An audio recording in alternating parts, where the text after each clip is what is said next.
So this, again, page 142, just looking at the values of PO2, which is the partial pressure of the oxygen, and mostly arterial we're talking about there. So this could also be PO2. It means the same thing. SaO2 is really the ABG value for your oxyhemoglobin saturation, because it would be SpO2 if it was the pulse oximeter. And the CaO2 is the most important value. So we just did that before, and I'm going to spend more time on that now with the recording. The CaO2 is the absolute content of oxygen in 1 deciliter of blood.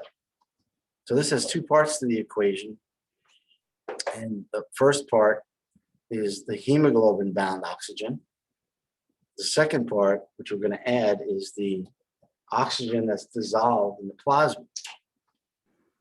So cases of severe anemia, carbon monoxide poisoning, VQ out of whack, which could either be below 0.8 or above 1, and increase in altitude, which decreases your partial pressure of oxygen, decreases your PaO2.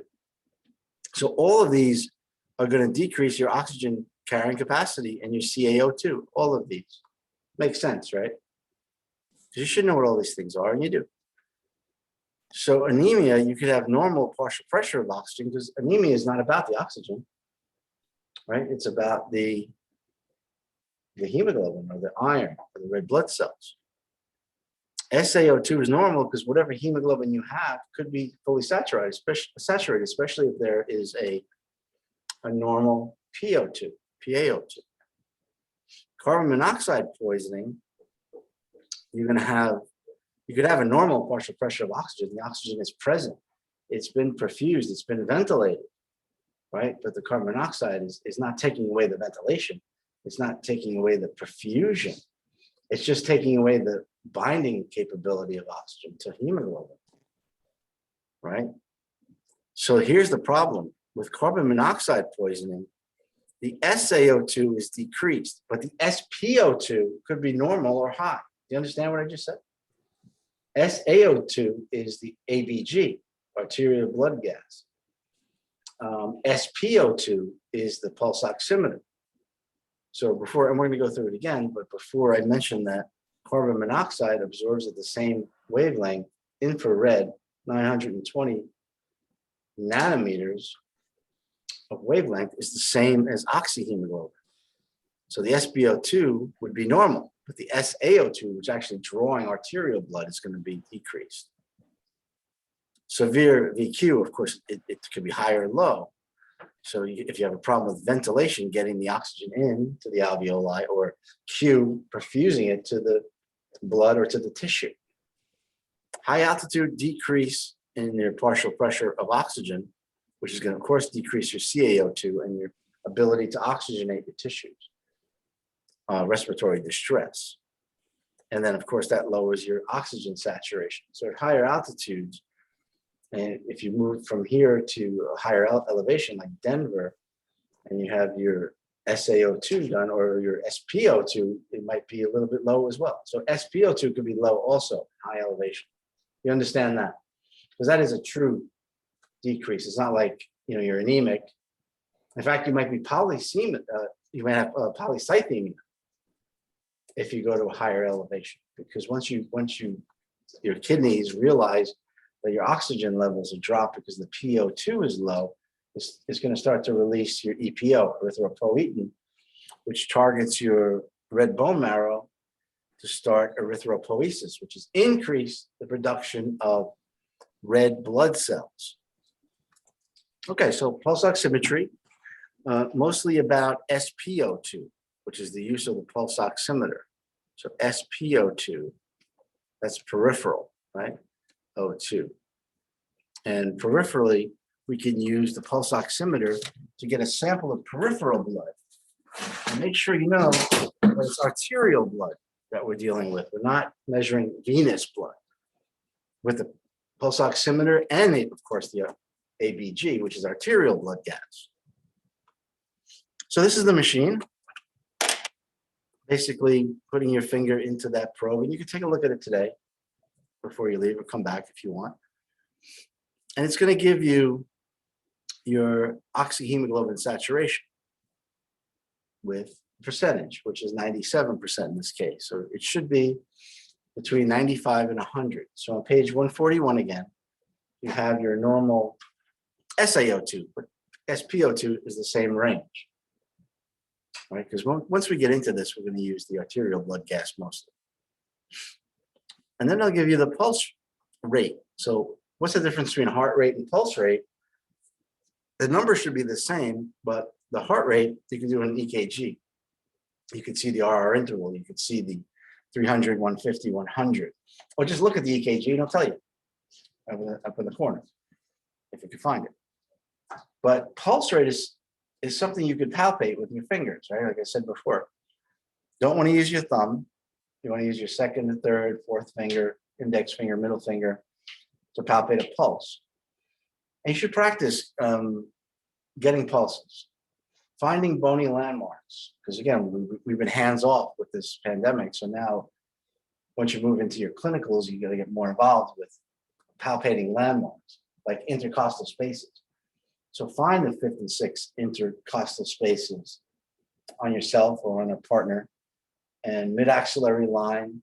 And then you can bend into that straight forward to the left, and you'll get an apical pulse, because the apex of the heart will resonate to that particular zone. Then you could do your radial pulse, which is thumb side anatomical position, and take a pulse over a minute, or you could do it for 15 seconds, count and feel at the same time. So if you do it for 15 seconds, you can multiply it by 4 and get the pulse rate in beats per minute, right? But you could feel it. Is it regular? Do you feel the systole? Is it weak? Is it thready? Is it fast? Is it slow? Does it miss a pulse here and there? So you can feel that. And then you could auscultate part sounds, right? Lub dub, S1, S2.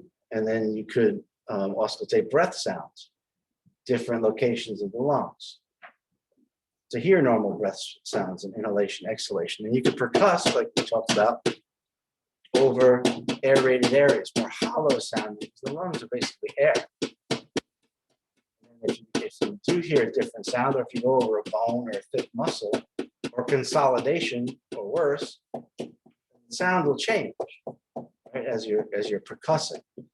So inspection is the first thing you do. All right, don't forget that part. You know, look at the patient.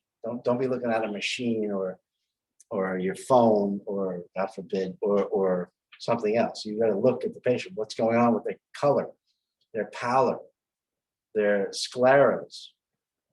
Are they have a tremor? Is one of their eyelids drooping? Right? Is there some skin rash? Inspect, and then you could palpate and feel if you're inspecting some type of respiratory, gastrointestinal, neurological, or cardiac. And then you could do EKG, you could do pulse rate, you could do pulse oximetry, which is another vital sign now, blood pressure. And always remember, you should do pulse oximetry, this finger thing, on the opposite side of where you're taking the blood pressure. So if you're taking blood pressure in the left arm, maybe you want to put the pulse oximeter on the right finger. Okay. So you can see the pulse rate and notice that the crests are systole. And that's really what you're feeling. You don't feel diastole. That's when the heart is relaxing and there's no pulse against the walls of the arteries at the apex of the heart. So this talks a little bit about the heart rates and versus pulse. And heart rate is what you can see on the EKG, basically. And the pulse is what you could palpate. And they all should add up together. Like before, I was saying that your carotid pulse and heart rate, of course, should be the same as your dorsalis pedis, or the same as your femoral, popliteal, and apical. So these are the causes. I'll ask these, like what are causes of hypoperfusion, not in general, but in the peripheral area, peripheral tissue, like the finger. Like here's the nail here. I forgot to mention before, Sometimes you're going to get a low reading if like, say you're wearing like acrylic nail polish, if someone's wearing like especially the dark colors, that'll actually change the saturation value. Or Cold, what is it? cold hands. Yeah, cold hands for sure. And then the light, the light coming from a fluorescent light could change it. So sometimes you want to cover with a towel or something just to stop the scattered light. So yeah, so like hypothermia, because when you're cold or extremely cold, your sympathetic nervous system is more about diverting your blood flow to your more essential organs like your brain and your organs, right? Not to your skin, especially not to your peripheral skin. So hypothermia will cause a decrease in pulsations. And remember, we're not measuring venous pulsations. We're measuring only arterial with the SpO2, the pulse oximeter, and the arterial blood gas, ABG. It's all about the arteries and the pulsation and oxygenation of hemoglobin.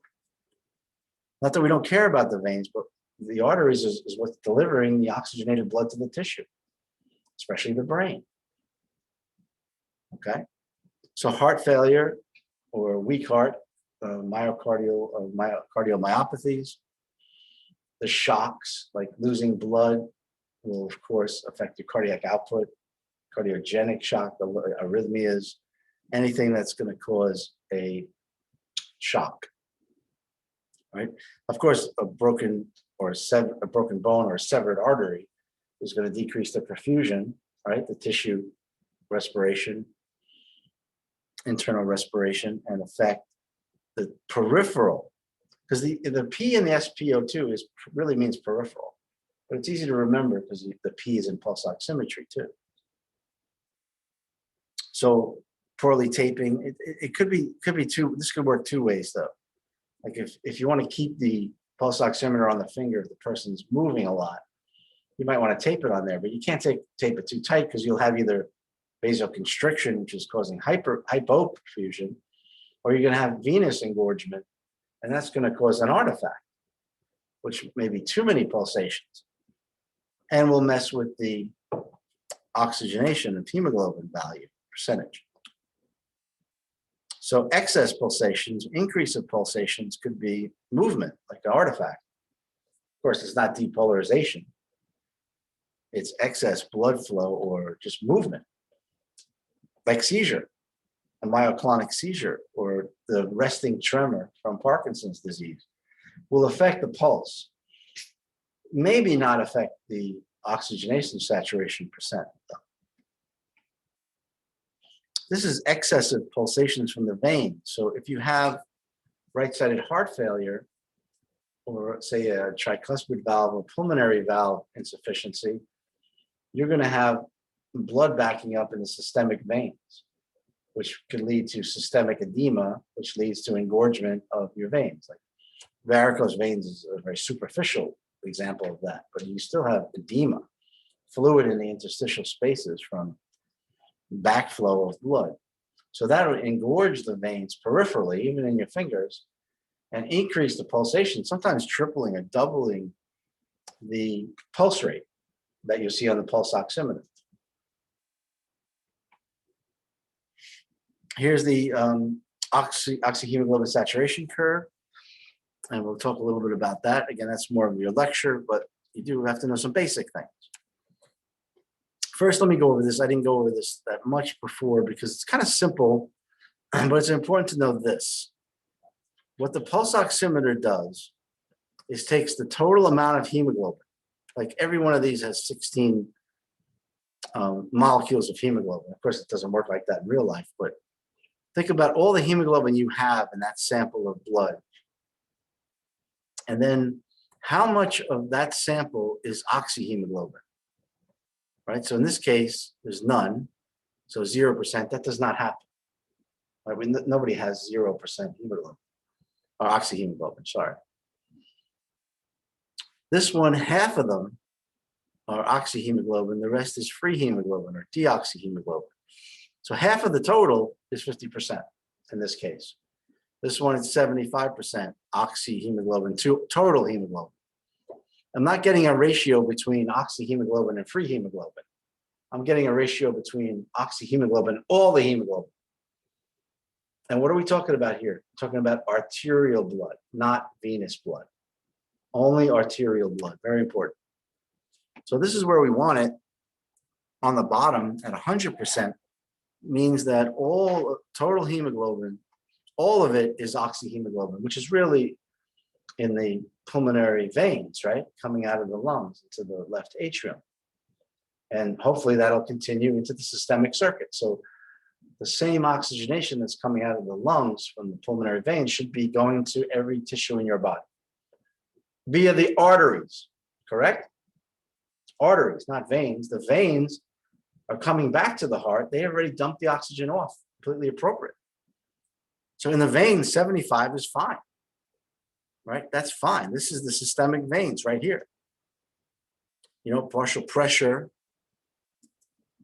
Wait, so it's not a ratio between oxyhemoglobin and deoxyhemoglobin. You say 50%, like the 50% saturated, but you can't say that 50% is deoxyhemoglobin. You don't want to say that, no. All you want to know is how much hemoglobin is there, which is important if you're anemic. And then out of all the hemoglobin you have, how much of it is oxyhemoglobin, which is 100% saturated hemoglobin. I don't care about how much is deoxygenated. Right? That's not the ratio I'm getting. I'm getting the ratio of oxygenated oxyhemoglobin to total hemoglobin in that sample. Question? Yeah. So is deoxygenated hemoglobin like hemoglobin that has no oxygen attached to it, or just less than 4? Good question. I mentioned that before. I kind of skipped over that. Really good question. So this is where it is. And this is in a normal person, right? How many binding sites are there for oxygen on one hemoglobin molecule? There's 4. So deoxygenated blood, like the blood that's in your systemic veins, has 3 binding sites occupied. So basically that's why it's 75%. So it's never completely deoxygenated. There are, you know, again, how many hemoglobins? I can't count. There's quintillion. It's a ridiculous number. Jeff Bezos doesn't even have that many dollars to tell you how much hemoglobin you have, how much oxygen carrying capacity you have. So each red blood cell has 250 million molecules of hemoglobin, each with 4 binding sites.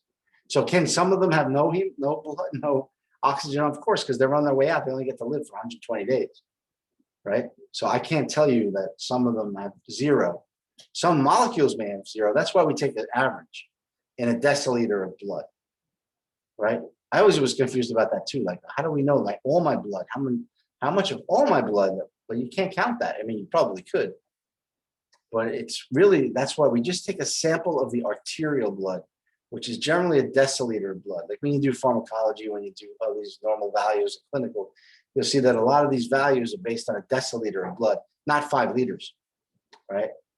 So fully oxygenated blood, which should be in our arteries, should be 99 like Lara's, or 100 or 97% oxygen in your arteries.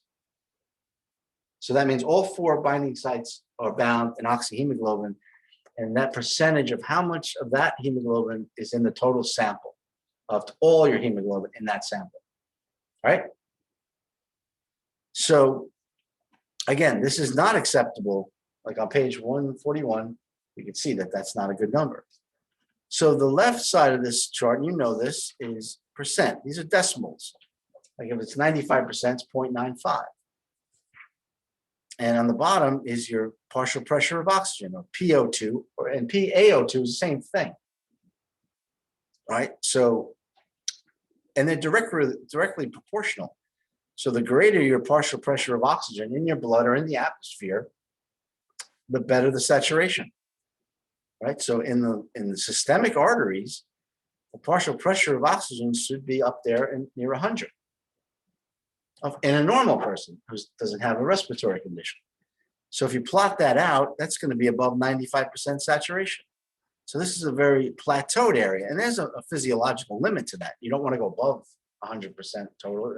That could happen, but you want to keep that nice and level in a normal person, and that's a plateau. So the affinity for oxygen during this plateau is very high of hemoglobin. So the affinity here for oxygen from hemoglobin, so hemoglobin's affinity for oxygen is very high. But as you go down and you get to the tissue, it starts to dissociate. So it's a much steeper, faster change dissociating oxygen. So in the steep region, hemoglobin's affinity for oxygen goes down, which is completely appropriate because it needs to dissociate the oxygen into the tissues. And of course, the partial pressure of oxygen goes down as you get deeper into the veins. Right? So this is a cheat sheet I told you before, which gives you the partial pressures of oxygen as it relates to the oxyhemoglobin saturation. So let's talk about the numbers like we did before. So at a PO2 of 80, what is the saturation? 95, right? Is that acceptable? Yeah, 95 to 100 we're going to consider acceptable. But what if you get down here in 40 millimeters of mercury and your oxygen saturation in a normal person is 75%? Is that acceptable? No. So what about 60? No, because 90 is basically where you should start acting, where you should use the ICU, where you're going to have to use assisted oxygen. Because if in the old days, you'd wait till the person had what? They turned blue, right? Cyanosis.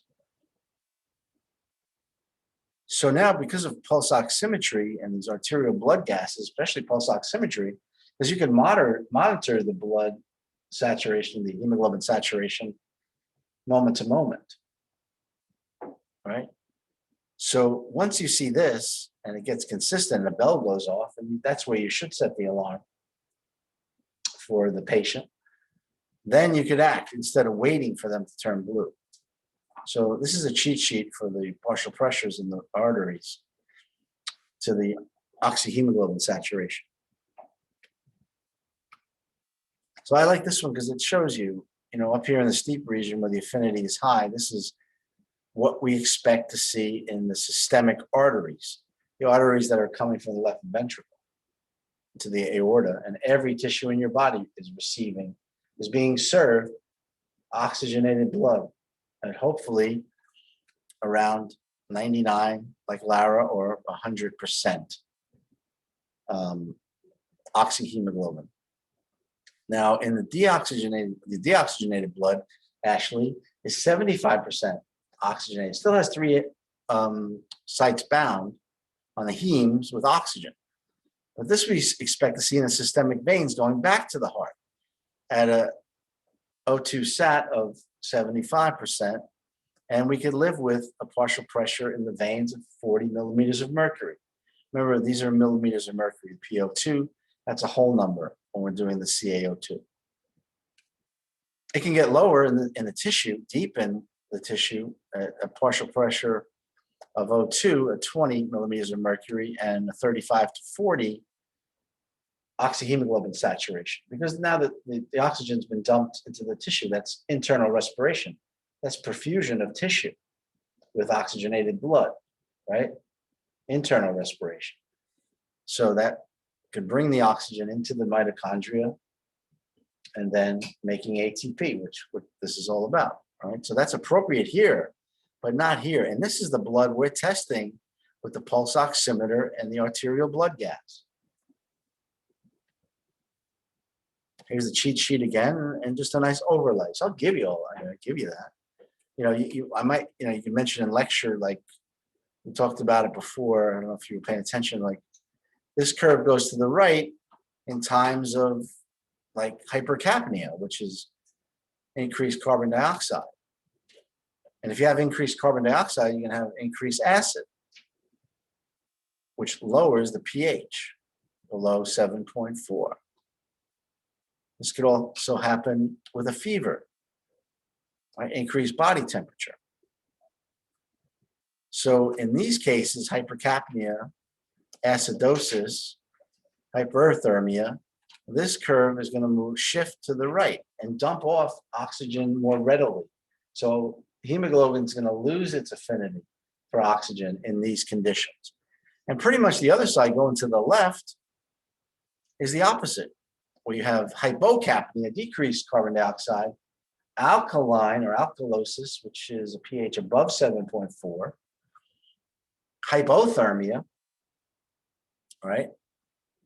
Or you're a fetus who don't use your lungs yet, right, to oxygenate your blood. So fetal blood tends to shift this oxygen hemoglobin saturation to the left, where all these conditions shifted to the right. Right, and I mentioned before about just started getting into, carbon dioxide, which we're not talking about today, but we're going to talk about carbon dioxide levels, which are also measured in the arterial blood gas. So something like chronic obstructive pulmonary disease, like emphysema, obstructive, you can't exhale the carbon dioxide. So the partial pressure of carbon dioxide goes up in your alveoli, and then it's going to perfuse into the blood, and you're going to have high levels of carbon dioxide in the blood, and that makes your blood more acidic. So high levels of CO2, hypercapnia, can give you a respiratory acidosis in the case of chronic obstructive pulmonary disease, right? So the more carbon dioxide, which is carried mostly on the bicarbonate ion to form carbonic acid in the blood. So 70% of carbon dioxide is carried on the bicarbonate ion in the form of carbonic acid. So the more carbon dioxide, the more dispersal of the dissociation of carbonic acid to hydrogen ion and bicarb, I hope. So increased carbon dioxide increases acidity, decreases the pH, and we'll talk about that in acid base. But hemoglobin, and this is another thing you should know right away. So first of all, carbon dioxide is carried 70% on the bicarbonate ion, 23% is bound to hemoglobin, but not the heme part. It's a different hemoglobin. And 7% of carbon dioxide is dissolved in the plasma, right? Dissolved in the plasma. So oxygen, 98% or more of oxygen is carried on the red blood cell. Hemoglobin in the red blood cell. So less than 2% is dissolved in the plasma. A little bit, but enough to measure. And that's what we're going to do when we calculate the absolute content of oxygen, which is CaO2. This is cyanosis. So if the percent saturation of oxygen or hemoglobin drops to 90, that is the ICU point. All right, that's the ICU point. If the SO2 or SaO2 or SpO2, it's all the same thing basically if you get it right, falls below 75%, then that's where you're going to see this bluish cyanosis, nail beds, lips, fingertips, of course, torso. Okay, so at 60 millimeters of mercury, you're going to be at 90% saturation. So 90% or 60 millimeters of mercury is where you need to act. ICU point is the term used. This is the arterial blood gas. See, she's sticking an artery, not a vein. She's drawing arterial blood only for this test. And then she'll put it into the machine and you'll get the value. Again, the pulse oximeter, of course, is not invasive, right? This is invasive. The pulse oximeter, SpO2, you could monitor from moment to moment. With this, you're just going to get one moment in time, correct? And the good thing about the ABG, which she's doing, you could get other gases. Like you could see carboxyhemoglobin, which is carbon monoxide bound hemoglobin, or methemoglobin, or sulfhemoglobin. So you can get a co-oximetry reading that you can't get with the pulse oximeter. You only get two wavelengths. When you're looking at pulse oximetry, SpO2, it only measures free hemoglobin and oxyhemoglobin, not carbon monoxide. And the pulse oximeter can't give you the hematocrit, which is the number of red blood cells, the value of hemoglobin, right? So it can't give you that. So you can do a CBC, complete blood count, to get the hemoglobin or hematocrit, red blood cells, white blood cells. So on page 141, you can see a couple other values, like PaO2, you mentioned, is in millimeters of mercury, and 100 is what the artery should have. And this is all about the arteries. Hemoglobin on the bottom, males 12 to 17, females 11 to 16 grams of hemoglobin per deciliter of blood.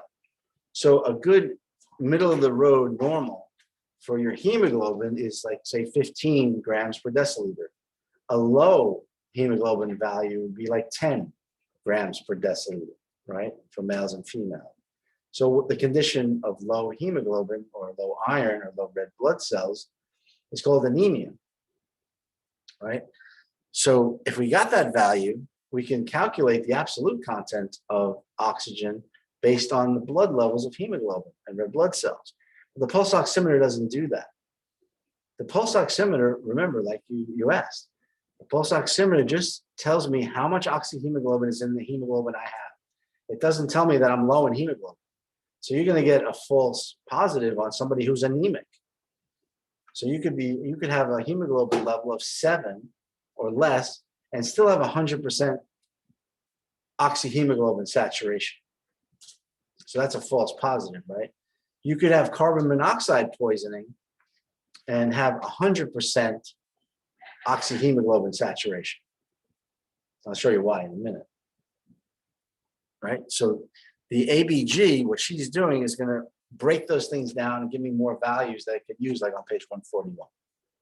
Because we want to get the CaO2, which is also on page 141, which is the absolute content of oxygen in 1 deciliter of blood. So the units for CaO2 is milliliters of oxygen per deciliter of blood. And the normal range there is 16 to 22. You gotta remember though, all those. 16 to 22 is the normal range in milliliters of oxygen per deciliter of blood at CaO2. So here's just some terminology, like SpO2. If you see the SP, that's peripheral O2 sat, and that's done with the pulse oximeter. See P, pulse, or peripheral, pulse oximeter. SaO2 is done by the arterial blood gas. So this is where you have to draw that arterial blood and get the milliliter, the percent of oxyhemoglobin in that sample at that moment. Okay, SaO2, or just SO2, sorry. SO2 is, at this point, you're comfortable with either of these. If the SpO2 is good and you're not anemic, there's no carbon monoxide poisoning, there's no methemoglobinemia, there's no sulfhemoglobinemia, you could use that value to get CaO2. But this one, of course, is better and easier. It's at that moment. So this is more for getting the absolute content. This is the one you really want to use. You can use this if you're satisfied with it, but why? This is just monitoring, as a nurse or in a nursing home or in a doctor's office, as part of your triage or as part of your vital signs. So SO2 is really the same as both of those, but we know where it came from and we're satisfied from where it came from. So when you do the pulse oximeter, the light has to go downward. Did you do that? Did you notice that? You did, right? So the light comes from above where the nail is, top of the finger, and goes through the arterial blood. Doesn't care about the venous blood. The pulse is going to be taken by these crests of systole. And you should get at least 5 seconds to, or 5 pulses to start getting a reading on the SpO2. So SpO2 is pulse oximeter now. Back to that. And there's a sensor on the bottom. So it depends on how much of this light from the LED, light emitting diode, is absorbed in this arterial blood. And what doesn't reach the sensor is really what's getting absorbed. And that's what we're reading. That's what the pulse oximeter is reading. And then it does the value based on the percentage of oxyhemoglobin in that sample to the total hemoglobin. So I know this is very repetitive. It's just talking about total hemoglobin. How much of that is oxyhemoglobin? So 13 and 15, these values don't mean anything to me. But to the pulse oximeter, they take these kind of numbers and then they get a percent. So this is not acceptable, right? If this was, it's arterial blood. That's all we're talking about. So this goes on and on about that. And this is the wavelengths that the pulse oximeter is going to use. The pulse oximeter only uses two wavelengths. One is infrared, and this is 920 nanometers. And this is going to be the oxyhemoglobin. It's going to absorb at 920 nanometers. That's the hemoglobin we're looking for. Oxyhemoglobin. Red light is 660 nanometers. And that is going to, hemoglobin, free hemoglobin or reduced hemoglobin is going to absorb red light at 660 nanometers. So you take both of these values and you see how much oxyhemoglobin is in that sample. And that's what the pulse oximeter does. That's where the light has to be absorbed in the arterial blood, right, before it reaches the sensor. So the more 920 nanometers being absorbed in the arteries, the better the oxygenation compared to the other one, which is 660. So if you're getting more 660, that means the more, you have a higher percent of deoxyhemoglobin or reduced hemoglobin, right? It depends on what's reaching. So if the 920 is reaching the sensor, that's bad, right? Because that means it's not being absorbed. Make sense? So it's what's absorbed in the arterial sample that's important on the pulse oximeter. And that's how it works. You don't have to know the physics behind it, but you know the wavelengths, and those you have to know. So this just goes on to talk about red versus infrared and the absorption levels. But this can be a little confusing, right? So again, this is, I like when they're both together because then I get a point of view, because this sample is absorbing this much red light at 660, and it's also absorbing this much 920. So it looks like there's more infrared, which is good. And it's drawn in red, which makes sense. And less red, which is 660, which is more free hemoglobin. So again, I'm not going to use those little hills because it is a little confusing. So let me go over to the other PowerPoint. And this goes on. Again, it's a little repetitive, which is not a big deal, and it's good, actually. So it just keeps talking about that same percent, not the ratio between oxy and free hemoglobin, but the amount of oxyhemoglobin in the total sample. It should be 95 to 100%. Back to this, right?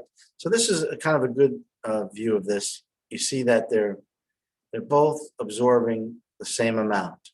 So this is that 50%. And in the arteries, that is really bad.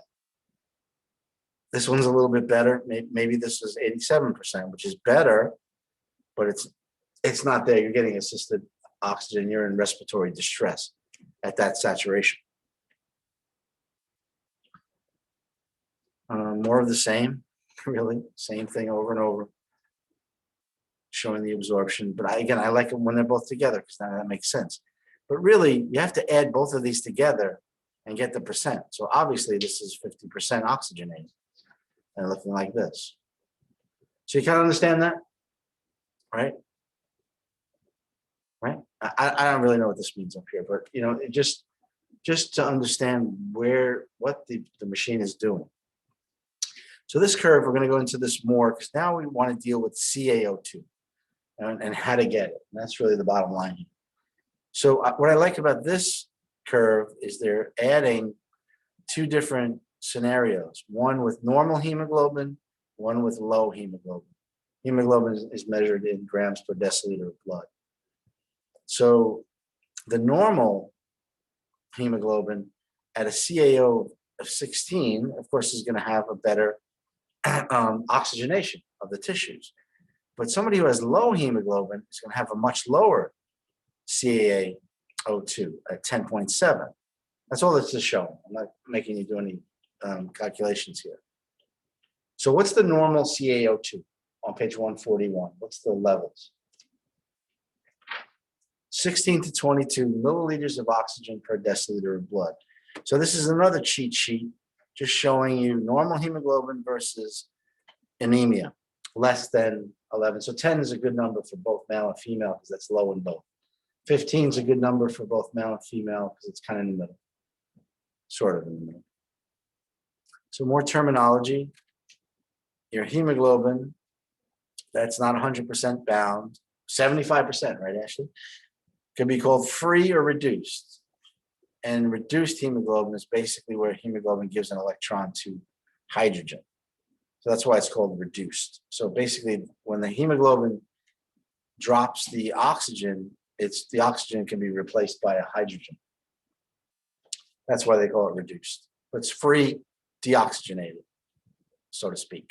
75% at least in the systemic vessels. This is what we want. This is oxyhemoglobin.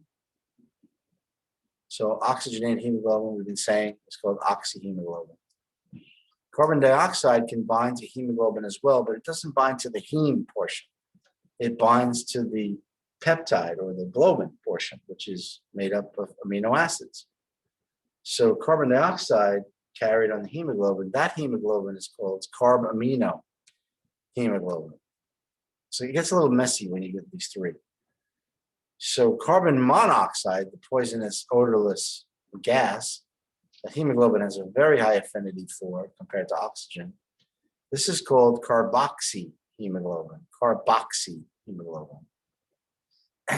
So the problem is that both oxyhemoglobin and these as well, carboxyhemoglobin, methemoglobin, sulfhemoglobin, all absorb infrared light at 920 nanometers. So the pulse oximeter is not going to distinguish between these four. Methemoglobin, you don't have to know exactly what it is. It's just a form of iron that's been more reduced than in its normal state. Sulfhemoglobin is another condition, sulfhemoglobinemia, which affects the oxygen binding and affects the hemoglobin. So carbamino hemoglobin, we're not really talking about with the arterial blood gas right now, but when we do acid base, we'll talk more about it. So free or reduced hemoglobins, that's absorbs at 660 nanometers on the pulse oximeter, SpO2, and that's red light.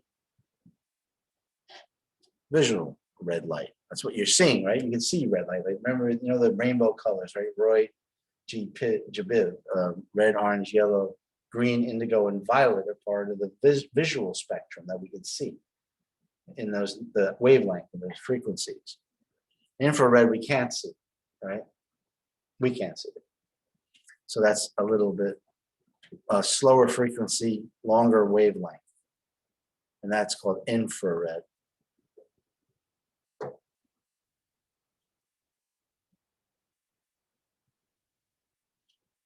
Okay, so I think the next page just shows you what methemoglobinemia looks like in the blood. So this methionine is actually a reduced form of iron, extra reduced form of iron. It glows very purplish and darker staining and darker in the tube, and then affects the color of your skin. This is kind of circus-like. This is not cyanosis. In fact, she doesn't even look like she's in respiratory distress. But again, a problem with the hemoglobin.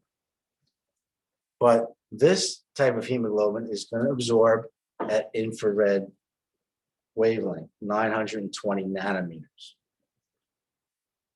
Carbon monoxide, smoking cigarettes, right?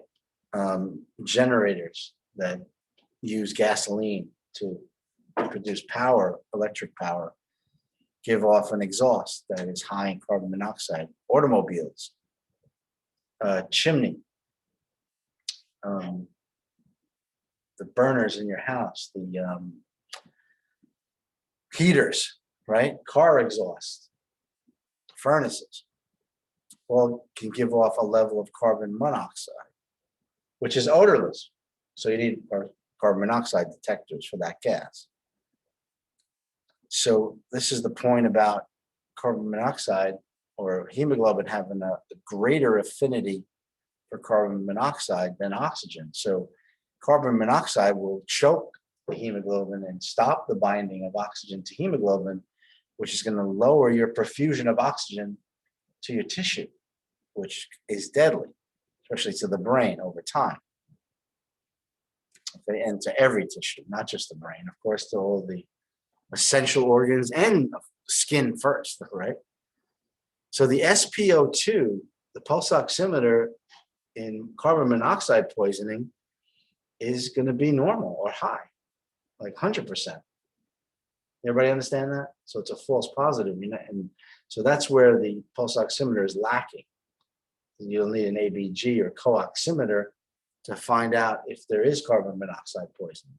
But of course, if somebody has carbon monoxide poisoning, not just smoking a couple of cigarettes a few hours before they're being tested, they're going to be in respiratory distress, right? So you have to do an inspection first.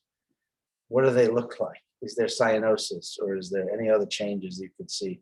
Deep breathing, pursed lips breathing, rebreathing, all the things you're learning now in lecture, right? COPD on top of carbon monoxide poisoning. So it gives you a false high reading. So this is basically compounding other gases or methemoglobin or sulfhemoglobin and giving you a high reading, although the oxyhemoglobin level is still low. So this is pulse oximeter, not co-oximeter. Co-oximeter is going to tell you the difference, right? It's going to tell you the difference between all these wavelengths. So the wavelength is not exactly the same. So it's very close though. So all of these are going to be around 920 nanometers, but the co-oximeter, which needs to be done with an arterial blood gas, is not pulse oximetry anymore. That can be measured and you can see the different gases outside of the oxyhemoglobin. So free hemoglobin is at a different wavelength, right? Free hemoglobin is 660 nanometers absorption. Red light, green light. So this goes on again, but now we're getting to this. We're getting to the absolute content of oxygen in 1 deciliter of blood. So this is basically just going through different levels, like 10 milliliters of oxygen per deciliter of blood, a CaO2 of 10 and a CaO2 that's even lower. Both of these are low. But the difference is massive when it comes to your overall blood, and the oxygen carrying capacity difference is massive. Even in anemia, just having anemia, if you have loss of blood cells, loss of hemoglobin, you have loss of oxygen carrying capacity. So you can measure that exact amount by doing this equation. This is just some samples. The bottom one is polycythemia. The middle one is anemia, and the top one is normal. So I'm going to deal more with normal versus anemia. Because once you calculate, like this normal blood sample, this has a hemoglobin of 15 grams per deciliter of blood. So that's normal, right? That's like dead center normal. Like female is like 11 to 16, males is 12 to 17 grams per deciliter. So ultimately, at that saturation, which is 100%, you have a normal CaO2, right? 20.4 is between 16 and 22 milliliters of oxygen per deciliter of blood. But in anemia, and you can see it in this microscopic field, that there's less red blood cells, more plasma. You have some white blood cells seem to be taking over, but more plasma than there is blood cells in volume. So this is a hemoglobin of 10 grams per deciliter, and that's low, right? And even at 100% saturation. So this person is anemic, their SpO2 is going to be 100%, right? SpO2 is going to be 100% on the pulse oximeter. not, and on the arterial blood gas, actually, right? Because we have to know the hemoglobin amount here. So that both SO2, SaO2, and SpO2 are going to be normal because the saturation for both is based on the percent of oxyhemoglobin in the total hemoglobin sample. Just this hemoglobin is low. So you have to take into account this anemia, whether it be caused by low iron or hypovolemic situation, loss of blood, hemorrhage, whatever is causing the anemia, heavy menstrual flow, whatever decreases the hematocrit is going to lower your absolute content of oxygen below normal, below 16, and that's going to decrease your oxygen carrying capacity by a lot.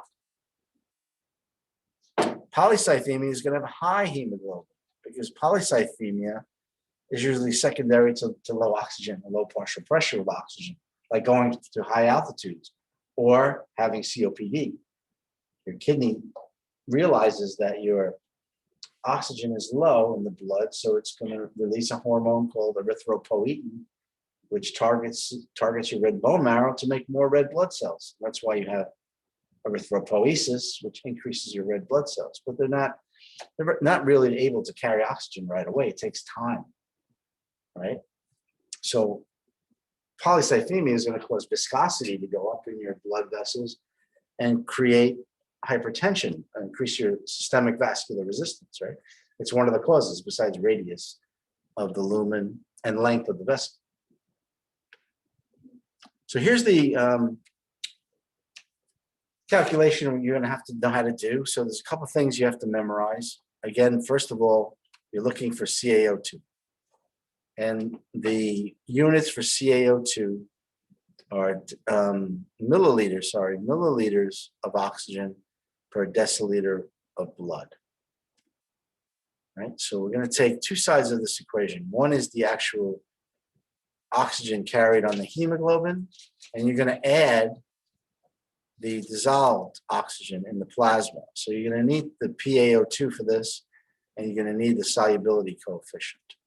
So the left side of the equation, you have to use a constant number that you have to memorize, and that's 1.34 milliliters of oxygen per gram of hemoglobin.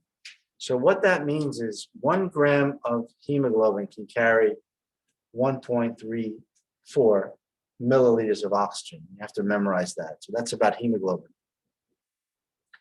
The hemoglobin is that number from 11 to 17, whole number. And then you have to multiply the hemoglobin times the carrying capacity of hemoglobin. And then you got to multiply by a decimal now. Unless it's 100, then it's 1. So the SaO2 is the percent. The 95% would be 0.95%. And that's the hemoglobin part. Over on the other side, you're going to take the PaO2, which is in millimeters of mercury. Like if it's 85 millimeters of mercury, you're going to use a whole number, 85 times this number, 0.003 milliliters of oxygen per deciliter of blood. This is the solubility coefficient of oxygen, which is a very small number. So all you gotta do is multiply those two, the whole number of millimeters of mercury, PaO2, times 0.003. Then you'll get this value. And then you add these two sides together. All right? So you need the hemoglobin number. You need to memorize the capacity, 1.34 milliliters of oxygen per gram of hemoglobin. You have to know the percent, and that's a decimal. And then the other side of the equation, you have to know the whole number, the partial pressure of oxygen in the blood, and that's a whole number, right? Millimeters of mercury. The saturation, of course, is a percent. And then you multiply by the solubility coefficient of oxygen, which is 0.003 milliliters per deciliter. And ultimately, you're going to come out with the CaO2, which is milliliters of oxygen per deciliter of blood. So here's the numbers you have to memorize. Remember, this is a whole number, hemoglobin, 11 to 17. The SaO2 is a percent, so if it's less than 100, it's a decimal. The other side is the PaO2 in millimeters of mercury, whole number, times this very small solubility of oxygen coefficient. How much milliliters of oxygen are dissolved in 1 deciliter of blood. And ultimately you come down with this is the end result, CaO2, and the units are milliliters per deciliter. Milliliters of oxygen per deciliter of blood. The range is 16 to 22. So below 16, of course, is low.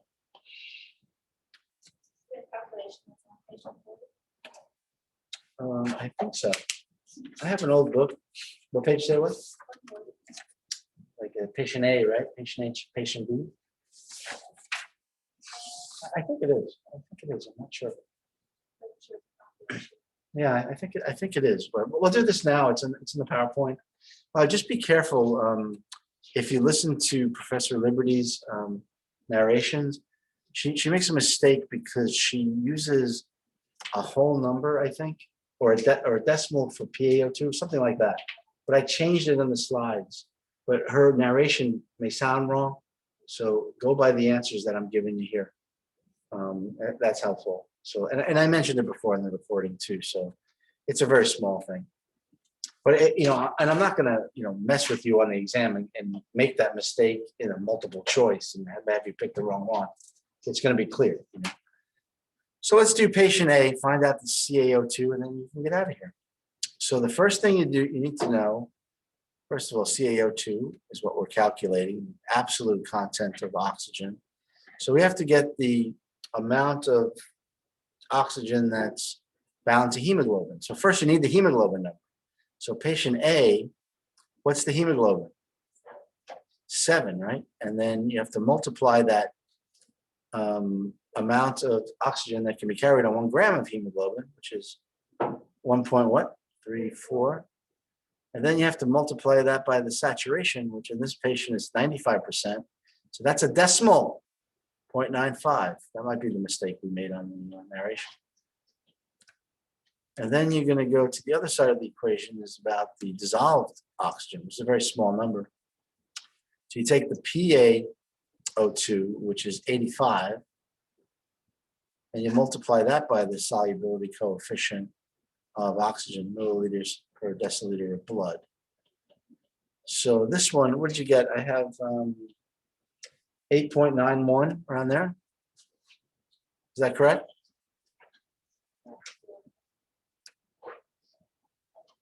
Okay, and this one, I have 0.255. So this is a low hemoglobin, but again, you can't go by that. You have to go ahead and do this equation. So the answer to this one is 9.2 milliliters of oxygen per this deciliter of blood is the CaO2. Now, is that normal? Is that normal? No. Why? It's low, right? It's below 16, so that's low. So we have respiratory problem here. And patient B, CaO2. Again, we'll take the hemoglobin, which is what in this one, 15. 15 times that carrying capacity of 1 gram of hemoglobin of oxygen is 1.34 times the O2 sat. In this case, it's 85%, so it's a decimal, 0.85. And that's the oxygen that's bound to hemoglobin. The other side is going to be your dissolved hemoglobin. In this case, it's your PO2, which is 55. Sounds low, but let's finish. It's a whole number. And you're going to times that by the solubility of oxygen in the plasma, water really, 0.003. So for these numbers, I did it before, I made a mistake before, so let's make sure I did this right. Is this 17.085? So for some reason, I have two numbers here.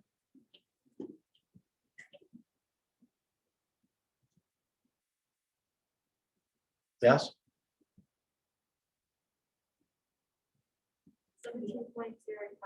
Okay, and this one I got 0.165.